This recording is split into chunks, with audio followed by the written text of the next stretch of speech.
বান্দরবনে যান, বান্দরবনের পাহাড়ি এলাকায় গিয়ে কোন একটা পাহাড়ি লোককে উঠাই নিয়ে আসেন, দেখি কত বড় সাহস আছে। আর্মি পর্যন্ত পারে না। কে পারে না? সেনাবাহিনী পারে না।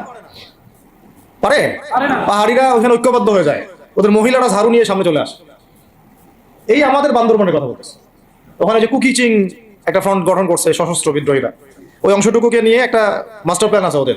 ওই অংশটুকুতে তারা একটা খ্রিস্টান রাজ্য বা আলাদা একটা পাহাড়িদেরকে নিয়ে একটা রাষ্ট্র প্রতিষ্ঠা করতে চায়। এটা ওদের স্বপ্ন আর কি।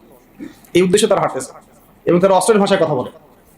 ওখানে তারা পতাকা বানাইছে, মানচিত্র বানাইছে। এমনকি লাস্ট টাইম আমরা ওখানে গিয়ে শুনলাম যে মুদ্রাও নাকি বানাচ্ছে। মুদ্রা মুদ্রা বুঝতেছেন বিষয়টা কত ডিপ। আমাদের রাষ্ট্রে যে কত সমস্যা, আর জানি না যারা দায়িত্বে আছে তারা কি করতেছে, আসলে কোন দিকটা সামাল দিচ্ছে। অর্থনৈতিক দিকটা দেখবে না এই পাহাড়ি এলাকার সমস্যাগুলো মেটাবে, নাকি আমাদের মুসলিম উম্মার অভ্যন্তরীণ সমস্যাটা মেটাবে, না শহীদ ভাইদের খবর নিবে, না পঙ্গু ভাইরা যারা পড়ে আছে হাসপাতালে তাদের খবর নিবে?